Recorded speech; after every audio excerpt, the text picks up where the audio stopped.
Hello my fellow gamers and welcome to our next part of the entire Tomb King army breakdown, where I will be going through all of the units, upgrades, costs, stats, etc, etc. Oh, there is so much to go through, and we've got so much more to go through. There's all the big stuff coming. Oh, it's going to be good. But in this episode we are going to be covering all their faster options, so cavalry, chariots and the carrion, you know, the monsters and beasts, the only one they've got. So yes, we're going to go through all of these and just go through the stats, the costs, and all of that. So I hope you stay tuned for that. And if you haven't seen my other episodes, go check them out, because I do cover the magic, the lords, the heroes, the troops, just everything. So, without more delay, let's get straight on with the skeleton horsemen. Cost of 400. They're shielded very fast, have vanguard deployment. That 400 gives you 45 men. They are spear cavalry. Gotta point that out. See, they do have a bronze shield, so they do block 30% of their small arms fire, and their weapon strength. As you see, weapon damage is 20, armor piercing damage 5. So these are very light cavalry, but they're fast. They get behind, cause problems. If they're fear as well, getting rear charges could be very, very handy.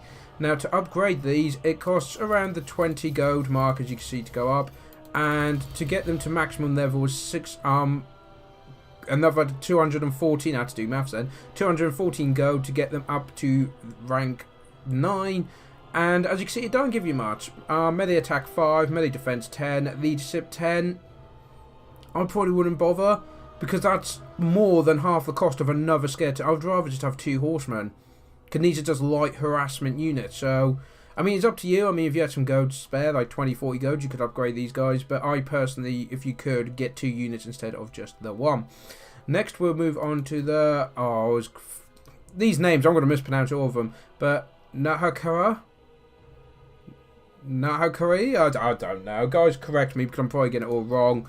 I'm probably overthinking it, to be honest. But anyway, yes, so their main cavalry unit.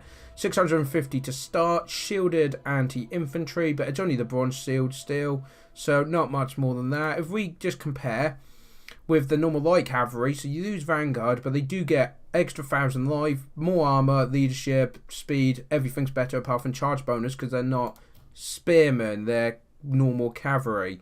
As you can see, to upgrade the weapon damage first, 28 weapon damage, 10 armor piercing.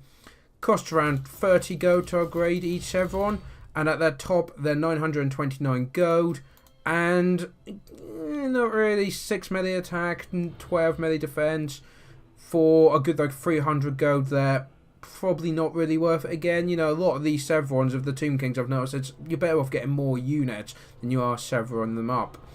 So that is all the cavalry. Well, actually no, that's not true, you got archers, but we'll move on to the skeleton chariots now. So 900, you get 9, so 100 gold per chariot. They're anti-infantry. Apparently they have more armor. And if we look at their weapon damage, yeah, weapon damage 24, armor piercing 10, bonus versus infantry 12. So they're good for getting in behind the enemy and causing some major problems. Just having a look here. Yeah, no, they've just got the standard rules, including fear. To upgrade these, you're looking between 30 to 40 gold per upgrade. And at their maximum, they go up to 1,244. I mean, you could, you know, leadership and that, you could. I mean, that's the main thing of the Tomb Kings, isn't it? You want to keep that leadership up, but only plus 10 isn't that big a deal. But yeah, as you can see, quite costly there. We'll then move on to the skeleton horseman archers. So, very fast, vanguard. And these guys will be absolutely brilliant. I believe they can firewall moving, fantastic. So yes, these guys, I can see them being used a lot more. 500 for 45 of them. And it's just the fact that they could do, you know, range damage and then charge in when they run out of ammunition. But they could just be a really good harassment unit, especially for artillery. So if we have a look, and we're weapon strength for them, basic. It's weapon damage 17, armor piercing 3. Can't really expect much from that. But their missile damage, 18, is 14. And armor piercing damage 3, reload time 9.9 seconds.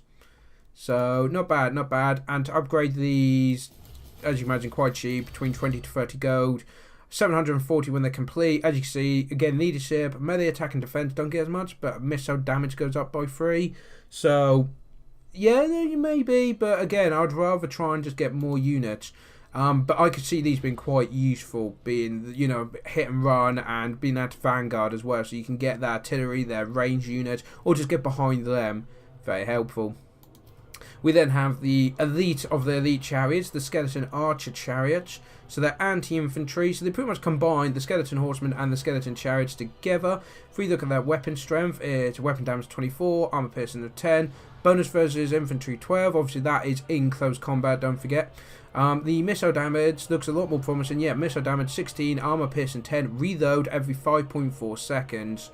So yeah, very nice. But 1,000 gold to get just one basic unit, and each Chevron's about 30 to 40 gold, around the 40 gold mark. So to get it to the top tier, you're talking another 370 gold.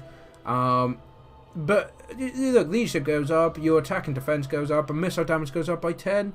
So again, if you've got enough, maybe, yeah, possibly. I mean, 370, it's, you could probably get more. Can you get, like, yeah, you could get more skeleton warriors or something perhaps for that. But again, if you haven't got, you've got full army, it might be worth upgrading them just because of that weapon damage. So yeah, not bad. Skeleton archer chariots. Finally, we've got the carrion. So nice, very fast vanguard, flying. 350, very cheap unit. Can see them coming in quite a lot. Weapon strength, 30 weapon damage, 10 armor piercing. Again, if you didn't want the skeleton archers or the cavalry, these are cheaper. And the fact that they can fly, but of course then they can't hide in woods. Well, these guys could hide in the woods and right for the perfect time. These guys are just there. So only 20 odd go to upgrade. Maximum upgrade is 551. Still quite cheap. These goes up by 10. Melee defense 14 and melee attack up by 6.